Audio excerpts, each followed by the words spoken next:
coming up on 2 and a bit minutes.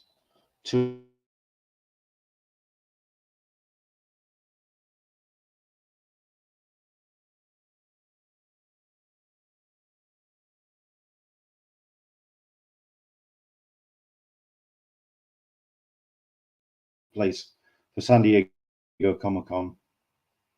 We're going to talk about that at the back end of the show. But we've got 2 great guests that are joining us today for our show. So very much looking forward to talking to Paul Cornell and Rachael Smith. But as always, if you have joined us now, it does mean that you are a subscriber, your notifications are turned on, and you are fully aware that we go live at this time each and every week. Please do hit the notification, hit the share. It helps the channel, and of course it spreads the word, lets people know that this is what we do. Andrew English is saying hello. There we go. Andrew English, hello from London. Chuck Cookies, yeah, this is where we now get backwards and forwards from our regular Audi Andrew. So yes, into the blue, mister.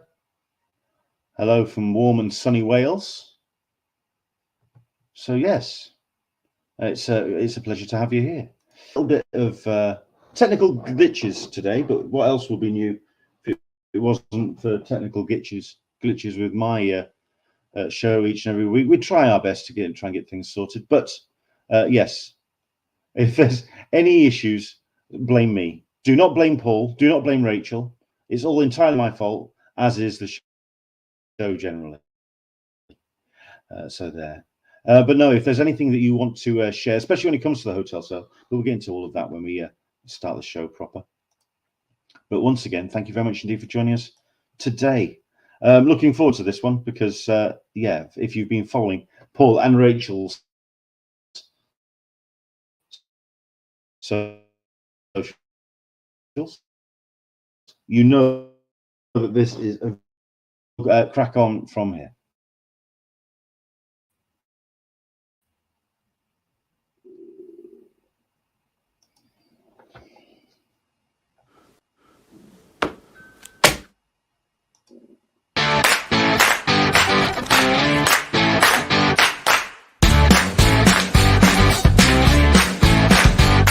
Or we won't.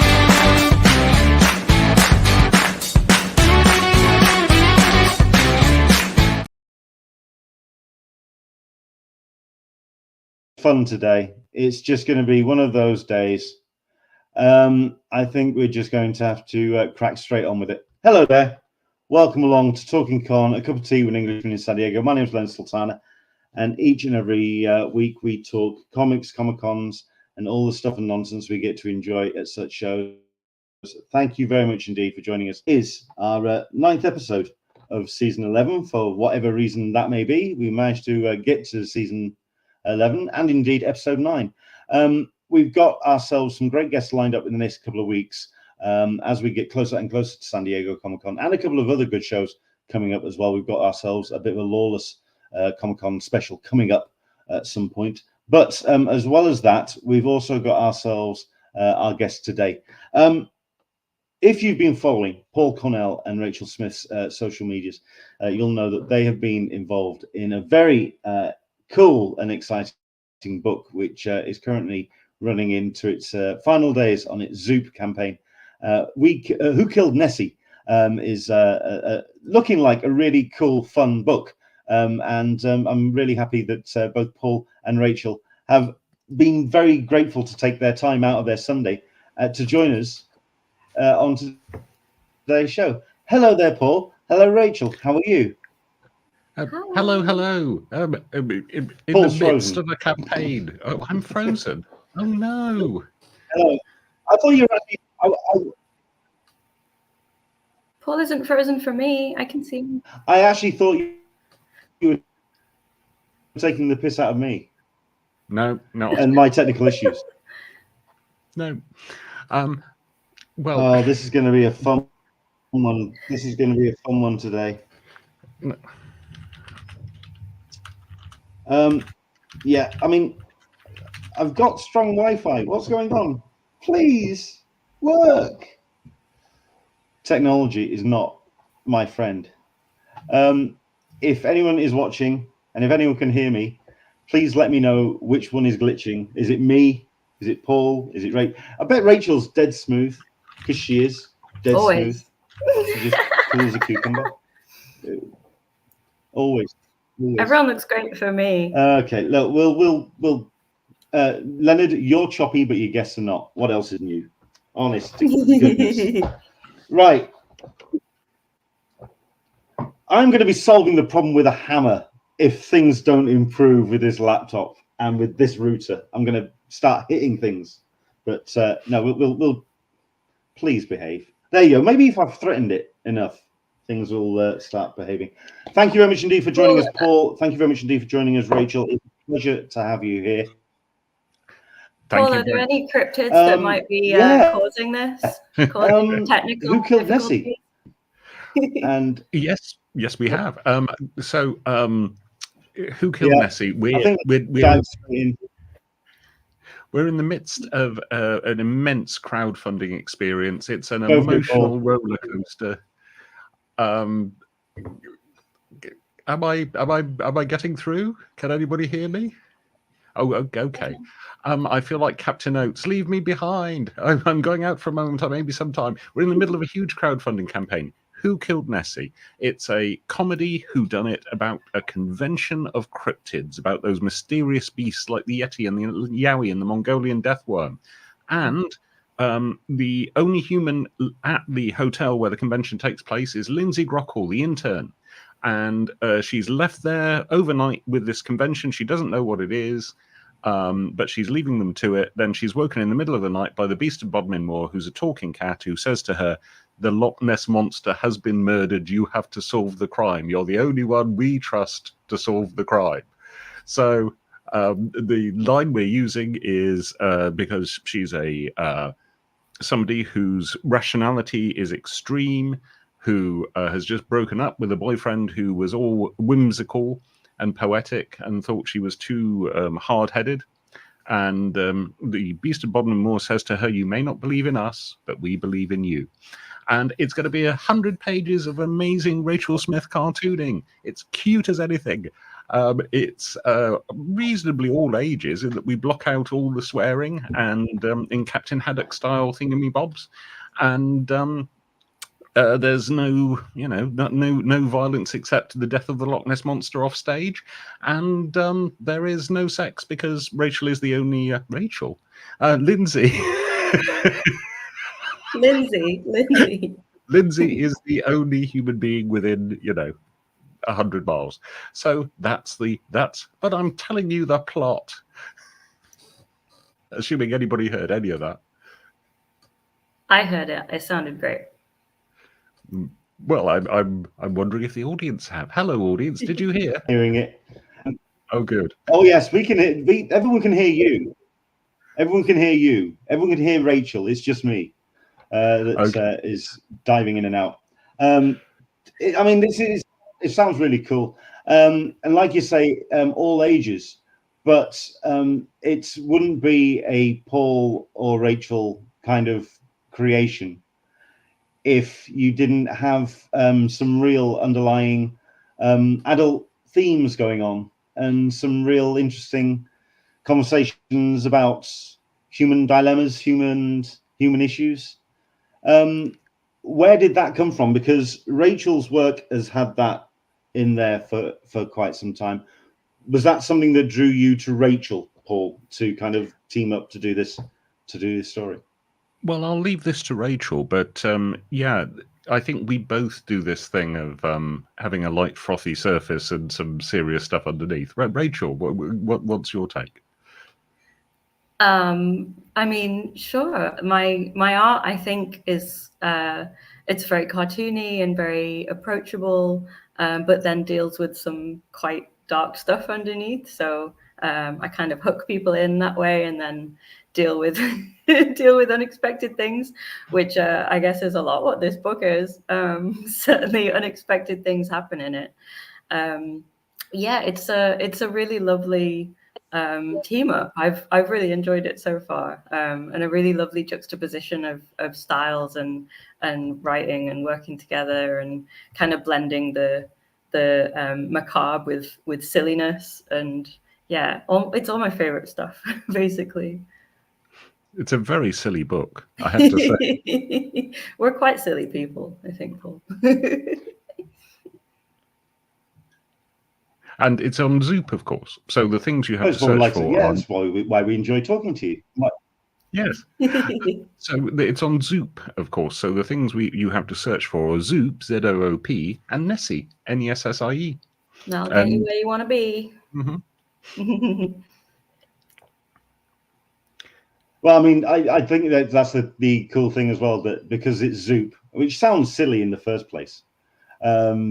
Zoop sounds like a silly platform. So, I mean, yeah, it kind of seems like a nice fit. We'll get on to Zoop in a minute. I mean, who actually connected with who first? Was it a case of eyes across a crowd? Was it something at a convention? How did you two kind of connect up? Well, we already knew each other, and we were hanging out together and on Zoom, and we just started to talk about. We've always wanted to do a long form project between us, and we just started to talk about mysterious creatures, which is something we both enjoy, and the title just came into view, and then I could immediately see how Rachael would draw the cover, which is the chalk outline of the Loch Ness monster on the floor where the body has been, and yeah, so it was just really us working together to decide to make something. Yeah, there it is. And indeed a full roster of cryptids, which, yeah, I mean, how many of these are invented by yourself and how many are pulled from full-blown myth? They're all real. Okay. Let me spotlight Nervous Minotaur, who looks like he's got a secret. Yeah, I didn't make any of these guys up. They're all pulled from something. And there's lots of cryptids. There's the Mongolian deathworm and the stink ape, Owlman, the Yowie, all the Hairies, the Bigfoot, the Yowie, the Yeti. And Rachael, you see those little cups there? Rachael, do you want to tell them about your yokai? Yeah, so when Paul and I were talking about what we wanted to work on, I said, well, I'd love to do something about mythical creatures, especially Japanese yokai, because I'm just really, really crazy about those. And one of my favorite yokai is the Tsukimogami, which is when any physical object becomes 100 years old. It gets taken over by a spirit and comes to life. So I decided there'd just be loads of cups and glasses and that would just be walking around and talking and stuff. And I just find that really charming and magical. So yeah. Lindsay can't even have a cup of tea without going, have a cup of tea. No. And you'll notice little fairies down there. And Rachael draws the most wonderful grumpy fairies. Yeah, you can see my grumpy fairies in one of the sample pages on the Zoop page. I was really proud of that page. I really enjoyed drawing those fairies. So when it came to the character designs, was it a case of you going back to old myth books and mythological references, or was it a case of, no, this is what I have in my mind, this is what I'm going to go with? Definitely looking at references, and then occasionally just going, oh, sod it, I'm just going to do what was in my brain. So a bit of both. Yeah, I did have sort of ideas of what everybody looked like before I drew them, and I kind of got most of them right. Some of them I'd got wrong, but yeah, I had a lot of fun researching what everybody looked like. But of course, sometimes you don't know what these things look like because people have lots of different ideas, and that's kind of the idea of of the creature in a way. The Jersey Devil is Yeah. remarkably can be just about anything. And so we're gonna play on that, and we're gonna play on how the Mongolian deathworm feels that people may feel because it's got death in its name, that it's being unduly made into a suspect here, and just because it can fire an enormous bolt of lightning, and like the killer whale. I bet there's some really nice killer whales that are really cross about. No, Paul's met all the killer whales. I've seen those David Attenborough documentaries, and there ought to be a worse name for them. Oh, Paul's Team Seal. Really? Yeah. Is anybody Team Killer Whale? Seriously? Oh, they gotta eat, Paul. It's true. You've got a couple of we've got questions coming in from our audience. Thank you very much indeed, everybody. Please do dive in with your questions as we go throughout. Chuck Cook is asking, does the squonk make an appearance? Now this has got to be one of those American local ones, hasn't it? I don't know the squonk. I got to admit that you've got. Is it like a skunk? Is it what happens when a squirrel and a skunk fall in love? Is it? It sounds like a drunk skunk. Well, there's a mental image I don't think I need. I don't think I need. I do like. Yeah, I mean that may be a North American. Yeah, I mean, are most of the creatures that you've got featured in the book, are they more the European myths and monsters? We do have quite a scattering from around the globe. I do love how this the Hydra in the foreground here. All the different heads are not of the same opinion. Yeah. Well, you see, that's another question that came in from Andrew. Looks like a cute version of Cerberus at the bottom, and it's not. It's a Hydra. Cerberus. Oh no, there's a Cerberus as well in the other kind of corner, not right in the corner, but. Yeah. Oh yeah, there's the three-headed dog down there above my name. Yes. I don't know what that says. Cool. Well, like you said, Rachel, you did a fair amount of research on this. How long has this been kind of gestating as a book? Golly, Paul, when did we have our little Zoom get together? It's quite a while ago, isn't it? Maybe about a year before it started to happen. Because Paul and I both had other projects on and stuff like that, so it's been a little while. And we thought about shopping. Well, that's going to be one of my. That was going to be my next question, because you're both very busy bees. I mean, Rachel, you've got yourself not only Nap Comics and various other books and a bairn to look after, but you also, I mean, Paul, you've got yourself all sorts of things on the fire as well.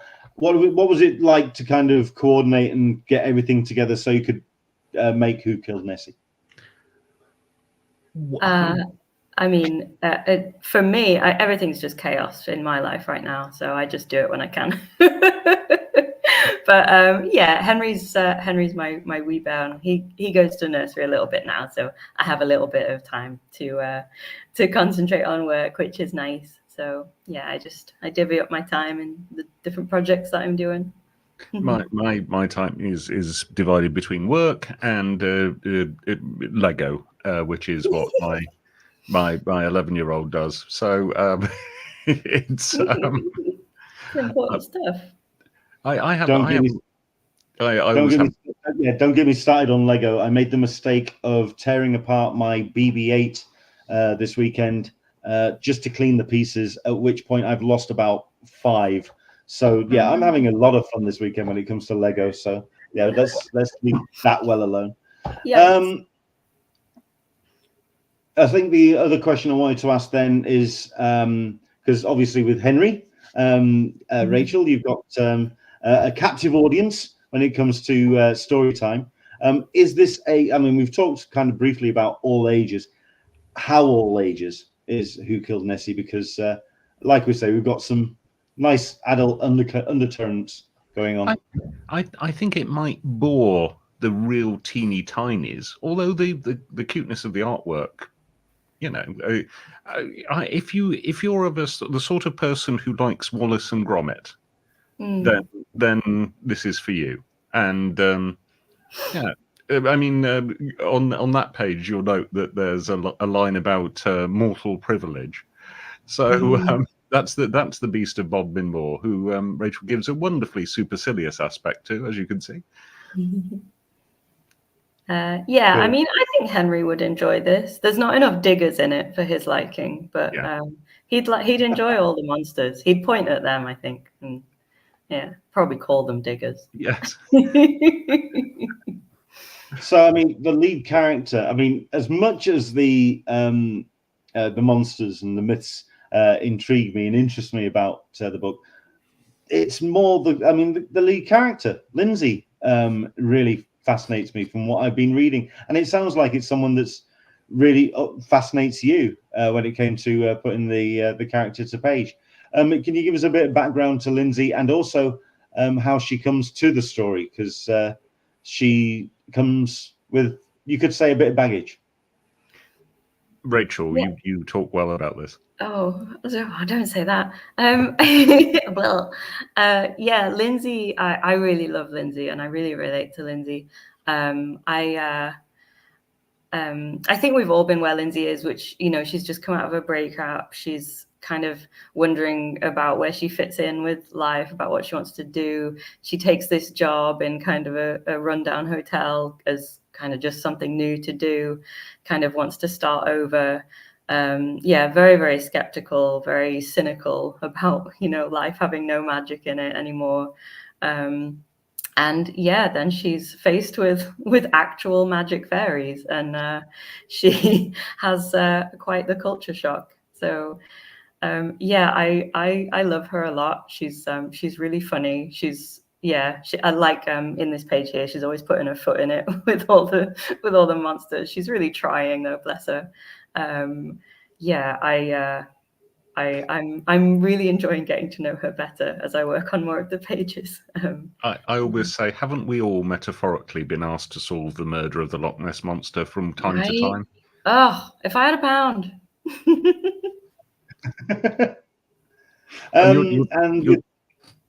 How much of Lindsay, how much of Rachel is Lindsay? How much of Lindsay is Rachel?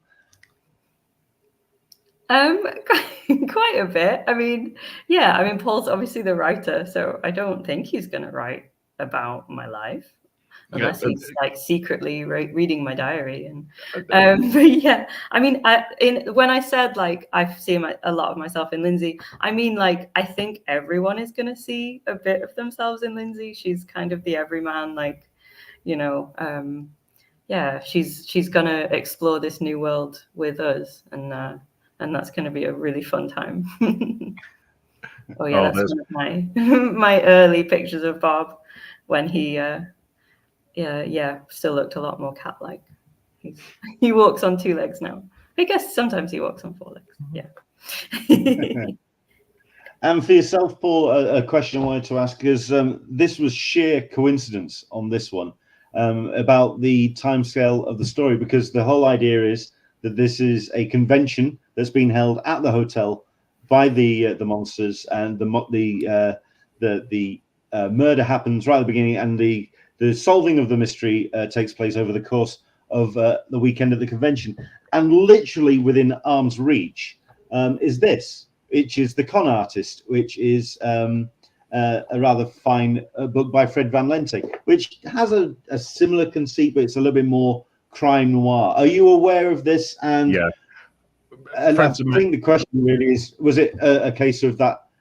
Did you enjoy that constraint of a weekend to kind of like have a timetable? Fred's a mate, so I was very much aware. And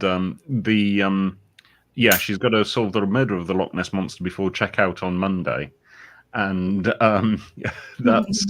it gives a lovely ticking clock and a limit, you know, because you got to if you've got a whodunit going, this is why Poirot locks the doors, because otherwise people would just go. And you know, then you'd be dealing with, well, we've got to hunt him down across America, and the book's going to end soon. So yeah, that. Do we get much of the convention element of the monsters? I'm curious what a monsters convention would even look like, and whether it would take place in Harrogate. There's a panel. There are panels like Wither Elves. There's a disco, and it's all going to continue. They want the murder solved, but they don't feel the need to suspend their activities. Because I want to see the convention and how that would be, and so yeah, it's one of those little conventions because it's a small hotel, as you could see. And that's what that lovely drawing of the hotel of Rachel's. I wanted to do a Asterix and Obelix style overview with a map and arrows indicating things, because I love it when Uderzo does that. So all of the little arrows indicating where stuff is. It's actually in the Great Lakes in America. So they have a lake out the back for where the Kraken can be, and all the various other lake monsters like Champ from Lake Champlain, and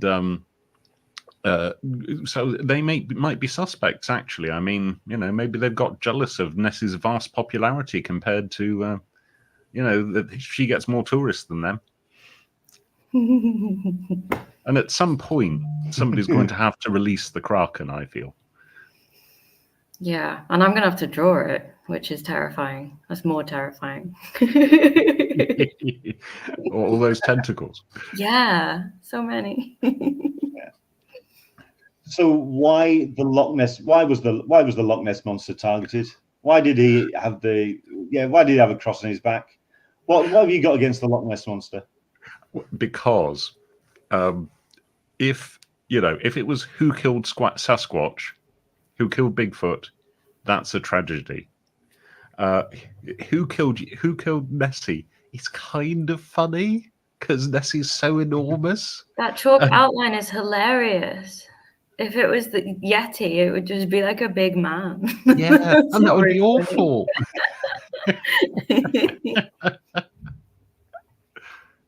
I'm bringing the cover up again because it's a brilliant cover. I think it really evocative and really kind of gets the creative juices going. Indeed, Andrew Dickinson saying, "Release the Kraken. Time for the rum." Not that kind of Kraken, dude. Nice try. There we go.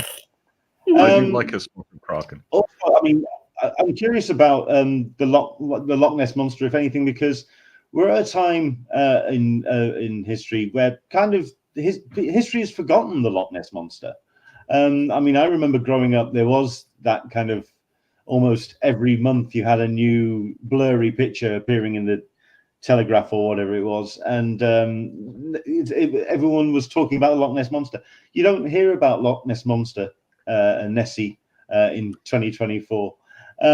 Is this an attempt to kind of remind people of the importance of myths and the importance of fantasy and fairy tales?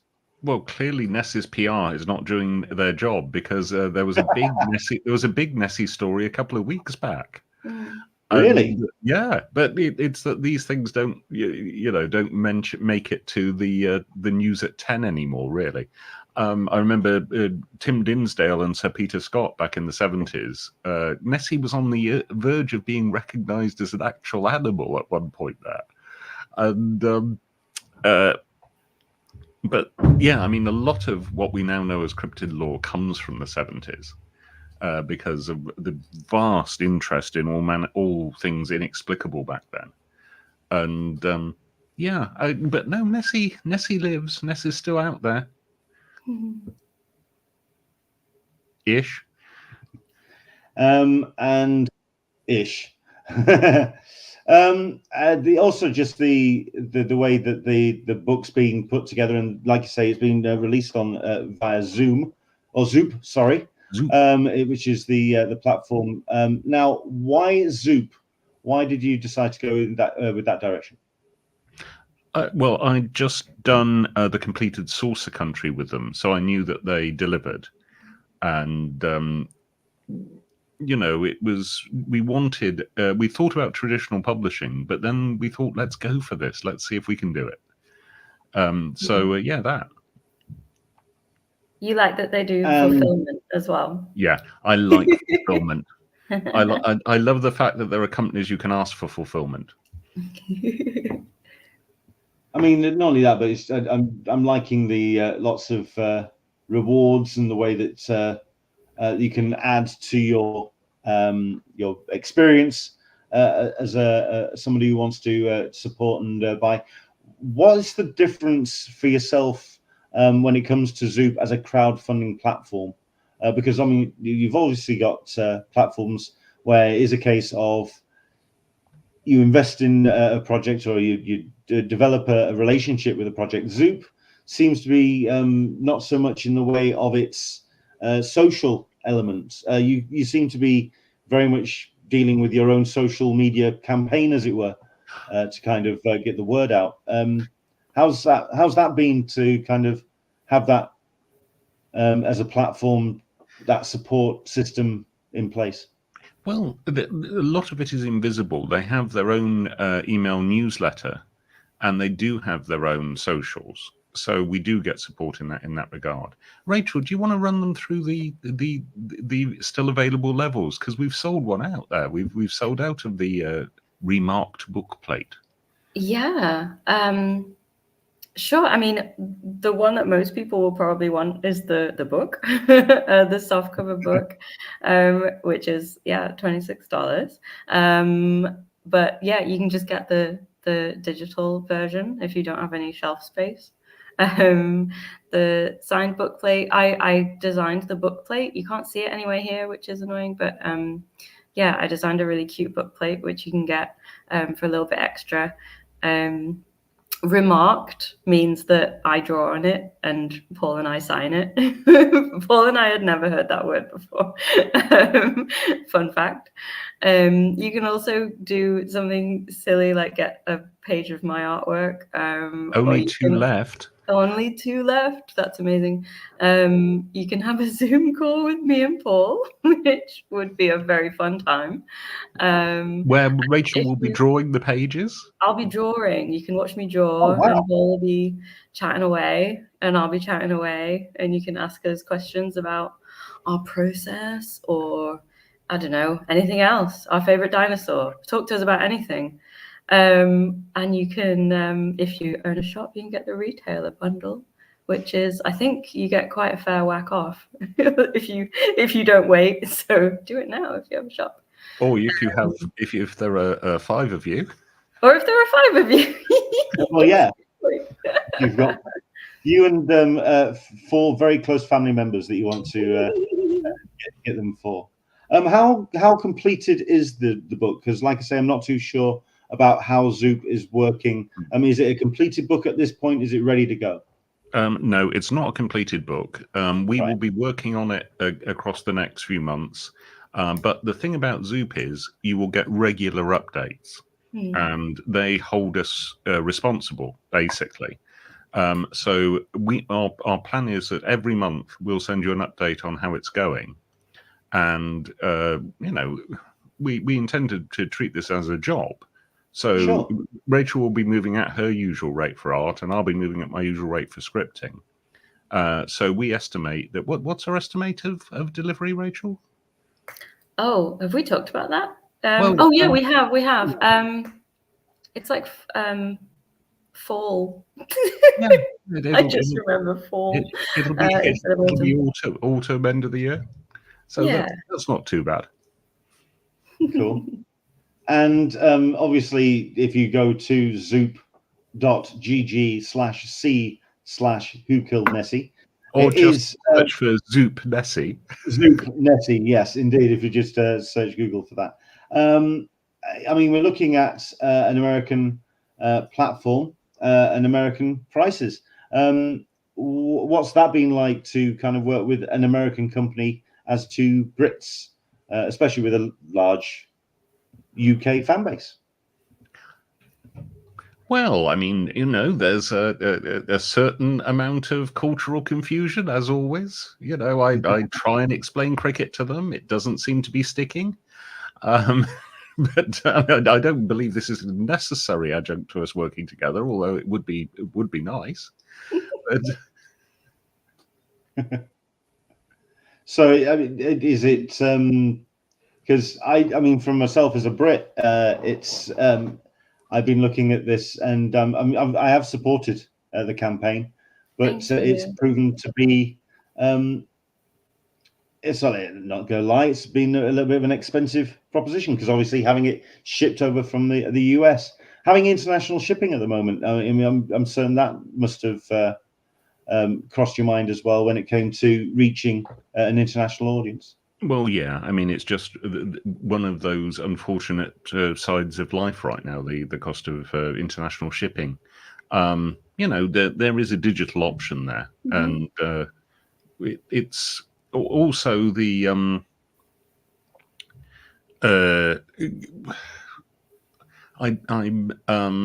no, that's about all I can say about it, really. We're sorry. Yeah, there's not much we can do about that, I'm afraid. But yeah, that's why we have the digital option there. So please, please use it. Okay.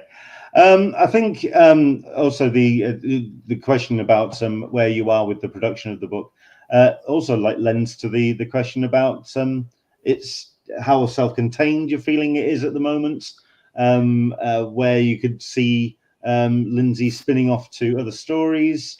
Where are you at the moment in thinking beyond Who Killed Nessie so far? Well, my first thing I should say is that you do get an ending. You know, you find out who it's a solid. It's one and done. It's a solid story, and we know who killed Nessie. And but you know, other cryptids are available. Other cryptids are vulnerable. We might kill another. No monster is safe. Or we get to Who Killed Nessie 3? Stop killing Nessie. I love it. I would love it to do that. That'd be so silly. And when it comes to solving, I mean, obviously, Paul, you wrote this, so you can construct a half-decent murder mystery when pressed, but put into the situation of Lindsay, I mean, who would actually be able to solve the murder between Paul and Rachel? Who would be the Hercule Poirot between the two of you, and who would be the Hastings? I think I'd definitely be the one trailing behind. I mean, I was going to say I would. that bodes well. Can we just both be Hastings? The two Watsons. Hastings and Watson. Yeah. The dream team. We'd both be going. We'd both be going. You're just coming up with ideas now. You're giving them away for free. Careful. I'm sure somebody could deduce something about this. Probably. But not us. Well, I mean, I'm really looking forward to seeing the book being put forward, and I mean, looking at the campaign at the moment, with 4 days to go. I suppose the question is, because you've got it's a $20,000 target, and at the moment just coming up on 13,000. What happens, or what's the state of play if it doesn't reach target? What actually happens with the book? If we don't reach the target, we and Zoop have a conversation, and we see if we want to proceed. Basically, it's not quite like Kickstarter. It doesn't necessarily fall over a cliff, but you know, it's it's much more likely to be made if we hit that 20,000. And I should say, sure, it is just like Kickstarter in the sense that you don't get charged unless we're actually going to make it. So you know, you won't. You're not throwing money into a void here. And so yeah, we are apparently ticking along at just about the right rate. Although this campaign has made me gibber somewhat. My hands are shaky. And I have really bored my social media folk, I would have thought, with I've posted in Japanese. I've posted in Spanish. I have posted in Scottish Gaelic because I thought I might outreach to a Scottish audience. Yeah. And my post in Scottish Gaelic was apparently almost incomprehensible, in the sense that I think I said that we were the Loch Ness Monster and we were here to kill your children. I did my best. If that's what it takes.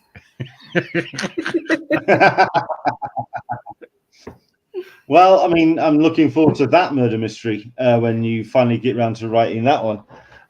Yes, Paul will kill your children for an audience. So The yeah, things I that's come out with at the moment. Goodness. I'm just going to say that's a headline I haven't seen on Bleeding Cool just yet, but I'm sure barreling down the pipe, I'm sure it'll happen if you think about it. No, I'm really looking forward to this. I mean, for myself, and I mean, I've got other pages which we've got, which I've was going to bring up on screen. So I mean, it's been really great as well, following along with Rachael and her social media, especially when it comes to showing behind the scenes and kind of background work and pages and scribbles and her process, which has been really interesting to see, because it's always great to get delved behind what Rachael gets up to and how she constructs the page. So no, that's been really cool. But no, I mean, you've got clearly a lot of support from your fans and your friends and people who follow you. And I mean, I for one am really looking forward to seeing Who Killed Nessie come out in print. And like I say, I've got my copy ordered on Zoop, and we'll see how the actual project goes. But I just wanted to say thank you very much indeed for joining us today. Sorry for any technical glitches at the beginning of the episode. If there's anything else you would like to add about Who Killed Nessie and what people can do over the course of the next 4 days to kind of get it across the line. Well, support us would be lovely. Zoop, Z-O-O-P, Nessie. And you can find me at paulcornell.com, where you'll find my link tree for all my socials. Yeah, like, just please go and have a look at the pages at least. I'm really, really proud of the pages I've done. I think they're some of my best work. Even if you don't end up supporting us, I'd love for you to just go and take a look. Especially like at the page where I've drawn the hotel, just have a look at, about in the middle is a really judgmental unicorn. He makes me laugh every time I look at him. Just please go look at him, because I was really proud of that drawing. That's it. That's all I got. Fair enough. Listen, thank you so much indeed for coming on. I really appreciate it. And I wish you all the very best for not only Who Killed Nessie, but also Who Killed Nessie 3. Paul Cornell is coming for you. That's going to be an interesting one to draw. Rachael, all the very best to you on that one. Yeah, excellent stuff. But no, thank you very much indeed for coming on. And yeah, enjoy the rest of your Sunday. And hopefully see you in Harrogate in November. And San Diego beforehand. Fingers crossed. Yes. Yeah. Yeah. Emails will be coming your way, Paul, and we'll talk about that. Excellent stuff. Thank you so much indeed, and enjoy the rest of your week. And yeah, all the very best with Who Killed Nessie. Thanks, Leonard. Thank you. Excellent. Thank you. Cool beans. Check it out. Who Killed Nessie? If you search Google for Zoop Nessie, you'll be able to find out more about the campaign. And also, when it comes to the extra bonus rewards, there's some really cool things in there, and hopefully it'll be something that you'd be up for supporting. Admittedly, we've got some comments which I did kind of allude to. It is about the certainly for here in the UK, especially for two renowned English comic creators, to have a book that is then going to be published in the US by Zoop and then shipped to the UK. It did end up being a very costly exercise. You've got Andrew English saying international postage may put the library off, because apparently he's wanting to get a retail bundle for the library that he supports, and it may have to get my UA friends to purchase them post when sending stuff. That is something that I've been thinking about as well. I totally understand where you're coming from there. All of this was aside, this looks like a really cool and interesting book, and I, for one, really look forward to reading it when it finally comes out in whatever form it does. If anything, because of just how deep Rachael and Paul do get with their books and their creatives, with their creativity. They don't just deal with stuff on the level surface. They never have done. It's lots of stuff simmering under the surface. And while it can be read as a straightforward all ages comic, I can imagine there's going to be more to it, because Paul Cornell and Rachael Smith, there's always more to the story. So there we go. Right, unfortunately, because of technical issues, I am wanting to get off and find out what on earth's going on with the computer and find out what's going on. So unfortunately, no social media of the week, and also no comic of the week, if anything, because I haven't been able to get to my comic book shop this week. So I haven't been able to get any new comics. I mean, I could review, or at least let you know of some books which I bought a couple weeks ago, because there's a couple of great books which I would heartily recommend if you are heading into your comic book shop. So I'll tell you what, I'll rattle through 2 or 3 titles that I would highly recommend if you are heading to your local comic book shop. Number 1, if a little bit of gruesome comic horror is your bag, John Constantine, Hellblazer, Dead in America. Simon Spurrier, as always, in fine form. Aaron Campbell on art, doing some of the best art he's ever done, and he's even turning around and saying, even in issue number 4, there's some pages in there which he's staggeringly proud of. Geordie Belair, well, don't you have to say a damn thing about Geordie Belair, she's always on fine fettle. A book which I am just starting to get into, I'm about halfway through reading it, but just blowing me away so far, which is Dawn Runner, Ram V, and Evan Kegel on art. Ram has been flirting with the mainstream for some time, doing a great job on some Batman books, and he also did some Swamp Thing at the back end of last year. But here he's back to doing creator-owned work.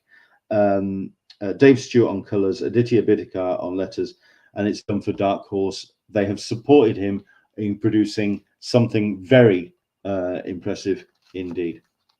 But the book for me, which I'm going to recommend, it may not be one that you expect from me, but I'm going to do it because what I'm finding with the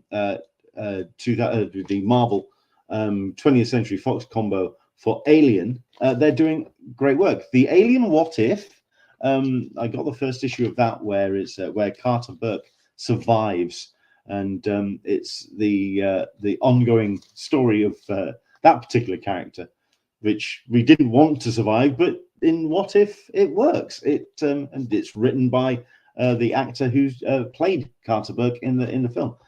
Interesting idea, but Black, White, and Blood. We're on issue number 3 here at this point.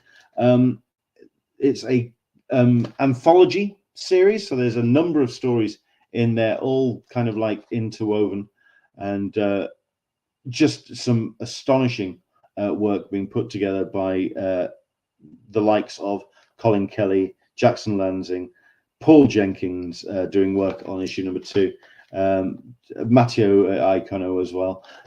Highly recommended.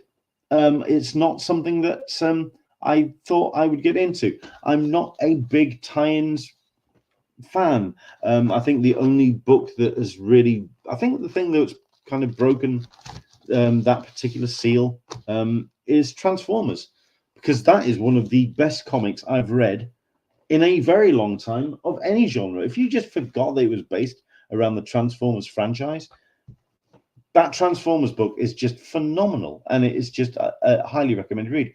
But that's just kind of broken a couple of my own personal boundaries when it comes to tie-ins. Alien, Black, White, and Blood is a stunning read, and I would highly recommend it.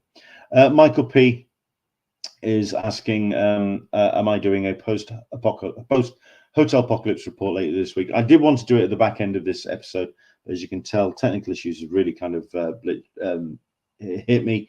Andrew English is asking, let me guess, have you connected to Insta again? Maybe I've just accidentally clicked it, and that's what's causing me all sorts of grief. Who knows? Am I going to be doing a Hotel Apocalypse report later this week? I think I will do once the weekend's done, and also people have found out about what rooms they've got, find out what rooms are still available, find out exactly how the hotel sale went. From what I can gather, there have been one or two hiccups, especially when it comes to hotels just cancelling rooms just almost out of the gate for whatever reason. There's been, it's not so much CCI that have caused the issues. It's more a case of the hoteliers themselves that have just put a little bit too much pressure on the whole system and on the whole process of getting a hotel room for San Diego. I will do a full post-Hotel Apocalypse report later on this week as soon as I've got everything kind of settled here. I have no idea what on earth's going on with my internet, but if we have anybody who's watching who is an internet expert, can you please give me a shout and let me know, because I'd like to have a chat about how on earth I can fix things.